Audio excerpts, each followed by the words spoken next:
Seigneur, bonjour. En ce jour, j'aimerais aborder avec vous les 4 enseignements que le Christ nous donne au moment de sa résurrection.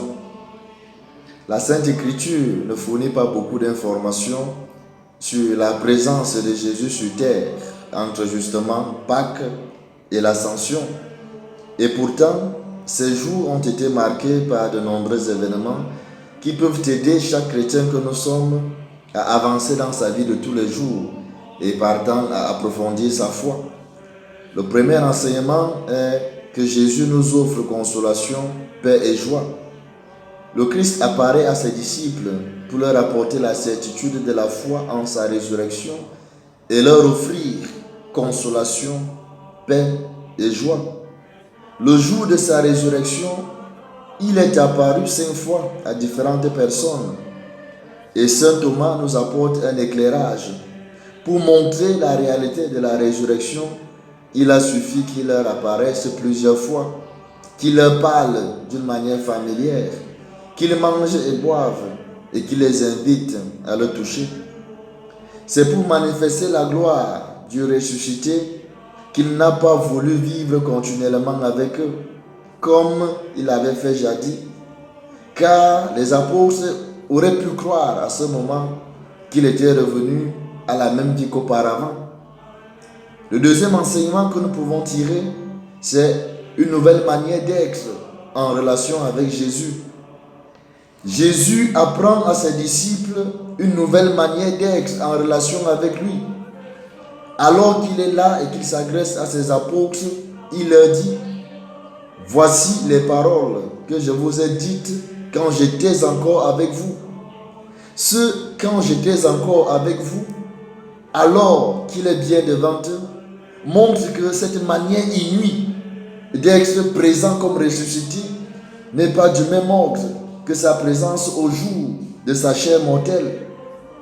Tout en se révélant à Marie-Madeleine, il lui dit: « Ne me touche pas. » Désormais, c'est par la foi et la charité que l'on touche réellement Jésus ressuscité. Le troisième enseignement, bien évidemment, c'est l'importance de la prière pour l'évangélisation. Jésus prépare ses disciples à la mission qu'il leur confie et qui prendra concrètement forme à la Pentecôte. Il leur demande d'attendre activement l'Esprit Saint qu'il enverra d'auprès du Père et qui leur donnera accès à la plénitude de la vérité. Ils recevront par lui la force de rendre témoignage jusqu'au bout du monde et à l'extrême de leur vie. Les apôtres demeurent au Cénacle avec Marie en ce temps de préparation et d'intériorisation, creusant en eux le désir du don de Dieu et manifestant ainsi la centralité de la prière pour la mission. Et le quatrième enseignement, c'est Jésus arrive toujours à éclairer et bouleverser nos existences.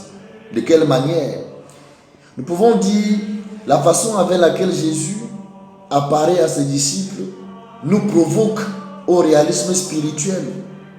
Il se présente avec des plaies mortelles sur un corps désormais glorieux et immortel. Ces plaies rejoignent les nôtres. Elles sont comme une source, prête à nous irriguer de sa grâce, qui se déploie dans nos faiblesses. Les rencontres se déroulent dans l'ordinaire de la vie quotidienne. Plus encore, Marie-Madeleine le prend pour un jardinier, voire pour le suspect numéro 1 dans l'affaire du vol du corps de Jésus. Les pèlerins d'Emmaüs pensent que c'est un promeneur un peu décalé qui ne sait même pas ce qui vient de se passer à Jérusalem. Nous pouvons donc voir que par le biais de ces rencontres, Jésus nous montre qu'il arrive toujours de façon à la fois simple et déconcertante dans la banalité quotidienne pour éclairer et bouleverser nos existences de sa présence. Voilà, bien-aimés du Seigneur, en quoi est-ce que nous pouvons être édifiés sur les enseignements que le Christ nous donne au moment de sa résurrection. Puissions-nous les intérioriser à notre tour afin que nous puissions être des véritables témoins qui réalisent que le Christ est présent dans leur vie. Amen.